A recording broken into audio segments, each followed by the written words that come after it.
Video തുടങ്ങുന്നതിന് മുമ്പ് തന്നെ ഇന്ന് മെയ് 21 നമ്മുടെ കംപ്ലീറ്റ് ആക്ടർ ലാലേട്ടന്റെ ബർത്ത്ഡേ ആണ്. ഹാപ്പി ബർത്ത്ഡേ ലാലേട്ട. എന്തൊക്കെയാണെങ്കിലും അദ്ദേഹത്തിന്റെ ബർത്ത്ഡേ ആയിട്ട് അദ്ദേഹത്തിന്റെ ഫാൻസിന് കൊടുക്കാൻ പറ്റിയ ഏറ്റവും വലിയൊരു സമ്മാനമായിരുന്നു ജിത്തു ജോസഫിന്റെ എഴുത്തിലും സംവിധാനത്തിലും വരുന്ന ലാലേട്ടൻ നായകനായിട്ട് എത്തുന്ന ലാലേട്ടൻ ഫാൻസ് ഒത്തിരി കാത്തിരിക്കുന്ന ദൃശ്യം 3.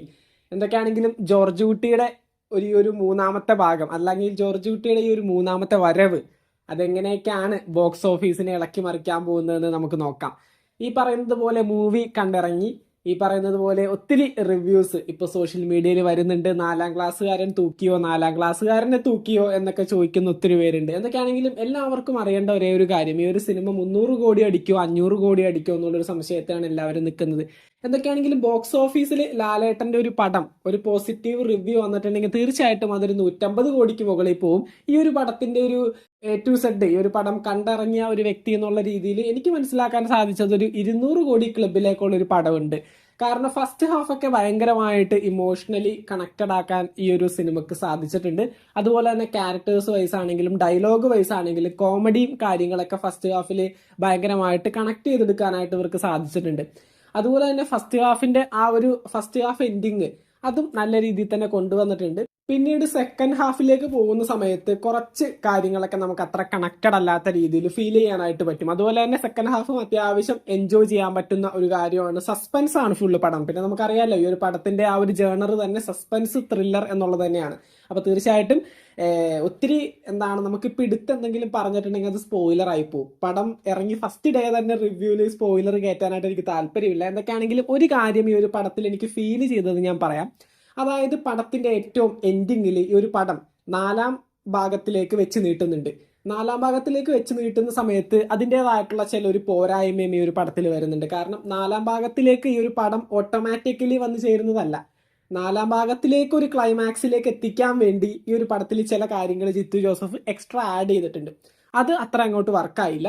പക്ഷേ ക്ലൈമാക്സിൽ ഈ ഒരു സിനിമയുടെ 4-ാം ഭാഗത്തിലേക്ക് വെച്ച് നീട്ടുന്ന ഭാഗമൊക്കെ അബ്സല്യൂട്ട്ലി നല്ല അടിപൊളിയായിട്ടുണ്ട്. പക്ഷെ അതിലേക്ക് വരുന്ന ആ ഒരു സ്റ്റോറി, ആ ഒരു കണ്ടന്റ് വൈസ് അത്ര അങ്ങോട്ട് കണക്ട് ചെയ്യാനായിട്ട് പറ്റിയില്ല. ഏറ്റവും സെക്കൻഡ് ഹാഫിൽ പടം തീരുന്നതിന് തൊട്ട് മുമ്പായിട്ട്. അപ്പൊ എന്തൊക്കെയാണെങ്കിലും ഇത് മാത്രമാണ് ഒരു പോരായ്മയായിട്ട് തോന്നിയത്. ബാക്കിയൊക്കെ അടിപൊളിയാണ്. ഈ പറയുന്നത് പോലെ എടുത്തു വെച്ചിരിക്കുന്ന മേക്കിംഗ് ആണെങ്കിലും ലാലേട്ടന്റെ അഭിനയം ഓബിയസ്ലി നമുക്ക് പറയേണ്ട കാര്യമൊന്നുമില്ല.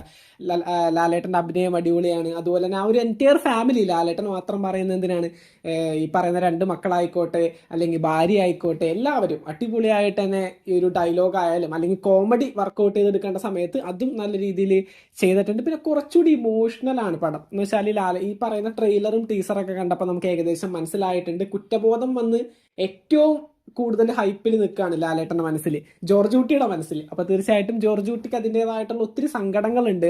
അതൊക്കെ ഭയങ്കരമായിട്ട് ഒരു പടത്തെ നല്ല രീതിയിൽ ഇമോഷണലി കണക്ട് ചെയ്യിപ്പിക്കുന്നുണ്ട്. കാരണം ഇത്രയും വർഷങ്ങൾക്ക് ശേഷവും ആ ഒരു കുറ്റബോധം പേര് ജീവിക്കുന്ന ഒരു മനുഷ്യന്റെ മനസ്സിൽ വരുന്ന ഒരു ബേസിക് ഇമോഷൻസ് അത് കൃത്യമായിട്ട് വർക്കൗട്ട് ചെയ്തെടുക്കാനായിട്ടും ലാലേട്ടന് സാധിച്ചിട്ടുണ്ട്.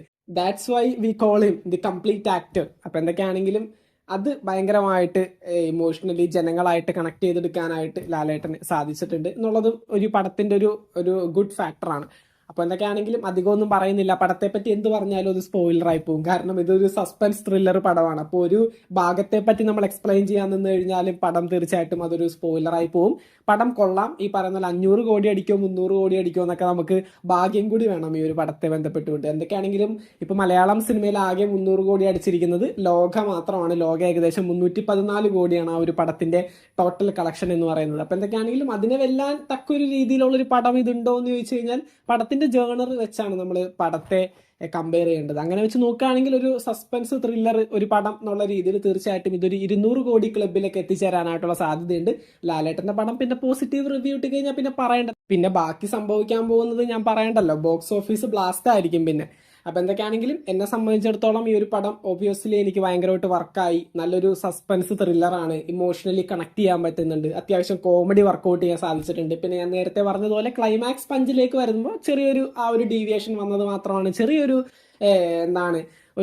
അതും നമ്മളൊരു മോശമായിട്ട് പറയേണ്ട ആവശ്യമൊന്നുമില്ല. അതും വലിയ രീതിയിൽ പലർക്കും അത് ഭയങ്കരമായിട്ട് അങ്ങനെ വേണമായിരുന്നോ എന്ന് ചിന്തിച്ചു പോയിട്ടുണ്ടായിരുന്നു. അത്രയൊക്കെ ഉള്ളൂ, അല്ലാണ്ട് വേറൊന്നുമില്ല. അപ്പം എന്തൊക്കെയാണെങ്കിലും അത്യാവശ്യം കൊള്ളാവുന്ന ഒരു അടിപൊളി പടം തന്നെയാണ്. ഒരു 200 കോടിയൊക്കെ തീർച്ചയായിട്ടും എക്സ്പെക്ട് ചെയ്യാം. 500 കോടി എന്നൊക്കെ പറയുന്നത് നല്ല പണിയാണ്. ഈ ഒരു 500 കോടിയൊക്കെ അടിക്കാന്ന് വെച്ചിട്ടുണ്ടെങ്കിൽ പടം ഗംഭീരമായിട്ട് ഓടി ഏകദേശം ഒരു 19 ദിവസം നമ്മുടെ തിയേറ്ററുകളിൽ ഗംഭീരമായിട്ട് ഓടിക്കഴിഞ്ഞാൽ ഈ ഒരു 500 കോടിയിലേക്കൊക്കെ എത്തുള്ളൂ. അപ്പോൾ തീർച്ചയായിട്ടും അത്തരത്തിലൊക്കെ ഒരു കളക്ഷൻ ഈ ഒരു പടത്തിന് ഉണ്ടാവും നമുക്ക് നോക്കാം. അപ്പം എന്തായാലും പറ്റുന്നവരല്ല, ലാലേട്ടൻ ഫാൻസ് ആയാലും എല്ലാവരും തീർച്ചയായിട്ടും ഈ ഒരു ഫിലിമിനെ ഇഷ്ടപ്പെടുന്നവർ തീർച്ചയായിട്ടും പോയി കാണുക. അടുത്തുള്ള തിയേറ്ററുകളിൽ ഇപ്പം തന്നെ ടിക്കറ്റ് ബുക്ക് ചെയ്യുക. നല്ല രീതിയിൽ ബുക്കിംഗ് ഒക്കെയാണ്. അപ്പോൾ ഫസ്റ്റ് ഡേയും സെക്കൻഡ് ഡേ ഒക്കെ അത്യാവശ്യം ബുക്കിംഗ് ആയിട്ടുണ്ട്.